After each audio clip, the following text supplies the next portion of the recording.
The Young and the Restless spoilers, full next 2 week, full July 27 to the 7th of August 2026. Oh my God, besties, welcome back to the channel on this beautiful, completely chaotic Tuesday. I'm literally filming this while I'm running errands because I just had to jump on here and vent. My brain is basically short-circuiting right now, and I need you all to buckle up because we have so much to unpack. You guys, I am deceased. Stop what you are doing.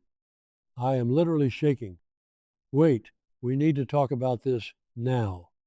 The absolute cinematic mayhem that is currently unfolding in Genoa City has genuinely sent me into another dimension.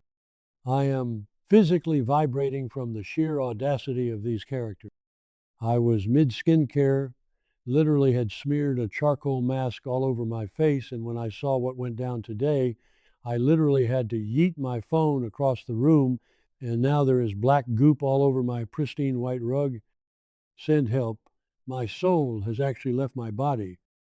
We are not just watching this show, we are invested, and I am personally deeply offended by the life choices these people are making.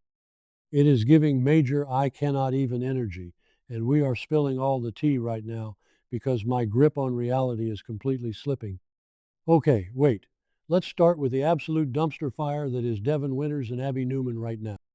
Bestie, be for real right now. Devin is straight up spiraling, and it is stressing me out to my core. He is bottling up his emotions so tightly that you could legit bounce a quarter off his forehead. He is so tense, he is practically a walking jump scare. And honestly, I get it, but also I don't. He is completely consumed by this dark, heavy depression and bitterness because of the whole Mariah Copeland situation. Did I say that yet? Ugh, my brain is mush. Moving on, but seriously, Mariah literally kidnapped baby Dominic during her psychological break, and she basically got a slap on the wrist. Meanwhile, Devin is internalizing all of this, blaming himself, thinking he failed to protect his son, and it is making him absolutely unbearable to be around. Devin is a billionaire who is used to controlling every single aspect of his life, and the fact that he couldn't control Mariah taking his biological son has fundamentally broken his brain. It is a psychological masterpiece of trauma, but he is taking it out on everyone around him. He is just sitting there brooding in his massive penthouse, projecting this intensely toxic, heavy energy that is suffocating his marriage. He refuses to go to therapy. He refuses to process his anger, and he is just letting this resentment fester like an open wound. It is genuinely so hard to watch because you can see the exact moment his eyes glaze over with pure, unadulterated rage every time Mariah's name is even whispered in his presence. And Abby, oh my God, Abby is genuinely losing her mind trying to deal with him. She is watching the man she loves turn into this bitter, brooding shell of a person, and she is straight up going insane. So, what does she do? She makes the most unhinged, chaotic choice possible. She goes to her mother, Ashley Abbott, and begs her to talk to Devin. I'm literally hyperventilating right now just thinking about this. Bringing your mother-in-law into your marital disputes? That is officially on my do not perceive list. I am so done. Why on earth would anyone think that is a good idea? Wait, backtrack for a second, I missed a step. Ashley Abbott is currently not even in her right mind. Ashley is a fierce, terrifying powerhouse who is already dealing with her own feral trauma because Patty Williams and Dr. Markham literally kidnapped Abby and Dominic. So Ashley is already operating on a frequency of pure, vengeful violence, and Abby thinks it's a good idea to sick her on a clinically depressed Devin. It's giving absolute mayhem. Ashley is going to march in there and absolutely obliterate whatever fragile ego Devin has left. If Devin finds out that Abby went behind his back to Mommy Dearest, he is going to erupt. I am calling it right now. The villain arc is about to go nuclear. Devin is already a ticking time bomb, and the minute Ashley corners him to give him a piece of her mind, he is going to completely lose it. He is going to be so deeply resentful that Abby couldn't just handle it with him directly. manifesting a total dumpster fire by the next update for Dabby, because this marriage is hanging by a literal thread. Devon just needs therapy, legit, not an Abbott family intervention. Oh, hold on, I should have mentioned this earlier, but the scene at Society, cinematic gold, but also so messy. I need to take a completely random tangent for a second. Did anyone else notice the lighting at Society in this scene? It was giving this weird, moody, amber glow, like they were filming a noir detective movie instead of a daytime drama, and the background music was bizarrely loud, like a smooth jazz saxophone was fighting for its life in the audio mix. Anyway, snapping back to the main tee, Abby is sitting there looking absolutely devastated, practically crying into her overpriced salad, and who happens to walk by and notice her? Daniel Romalotti Jr. Of course it's Daniel, because why wouldn't it be? So Daniel, being the good guy that he is, slides in to comfort Abby.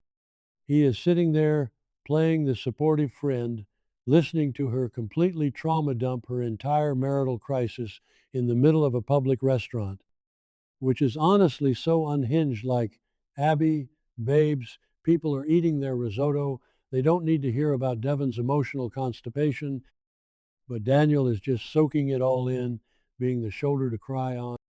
And I'm sitting there screaming at my screen because Daniel is the last person who should be giving relationship. Wait, I'm glitching. Okay, back to the main event? But seriously, speaking of Daniel, where is Tessa Porter?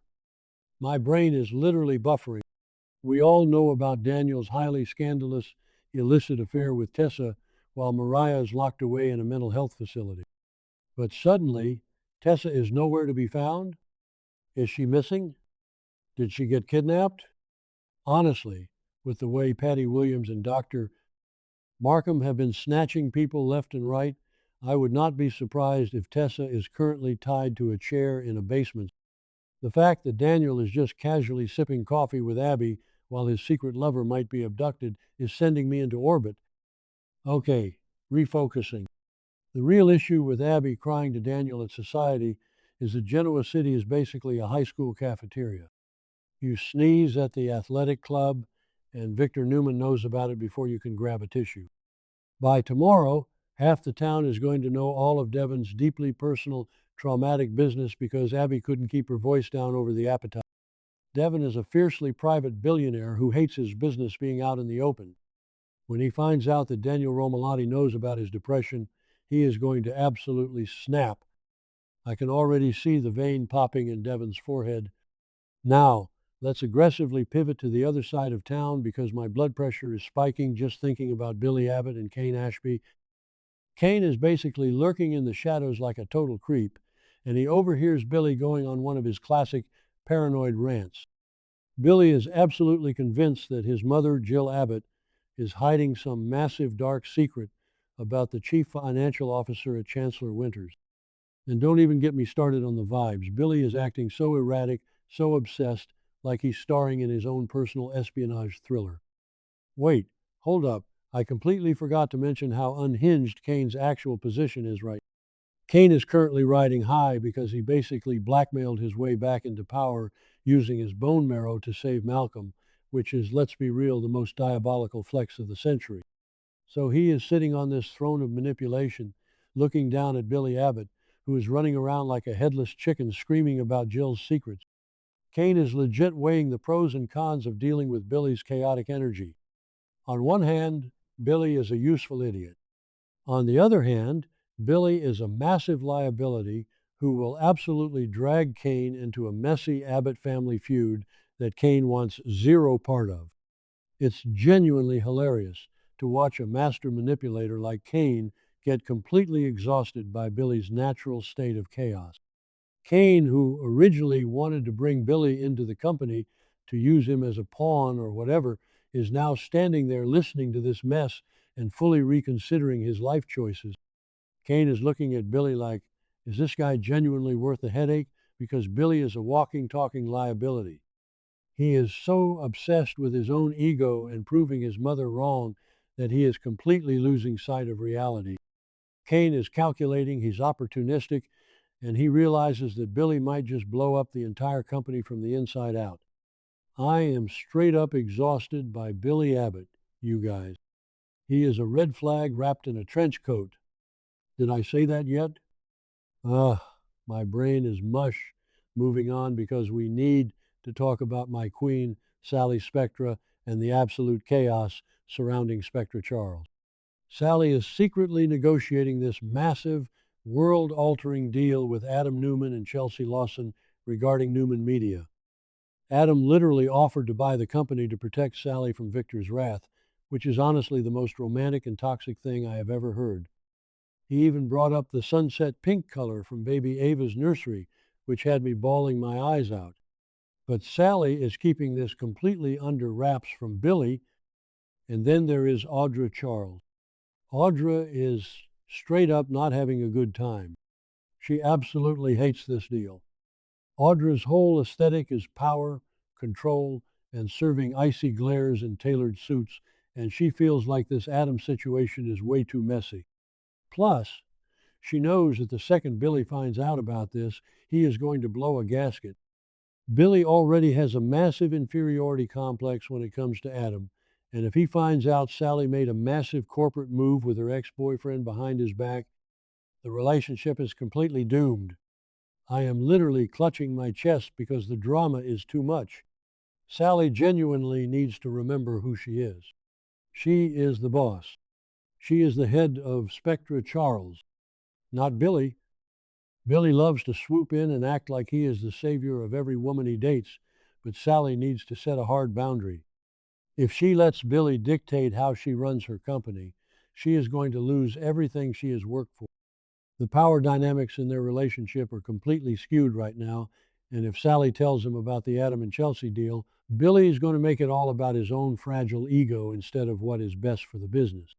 He will genuinely throw a tantrum because Adam saved the day instead of him. I'm calling it right now, besties. This entire situation is about to explode into a million pieces.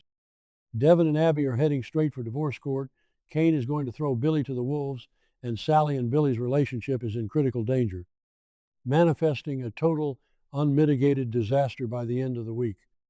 I cannot even deal with these people anymore, but you know I will be seated, popcorn in hand, watching my screen like a hawk. I need to go scrub this charcoal mask out of my rug before it stains permanently. Stay chaotic, stay invested, and I will see you in the next update.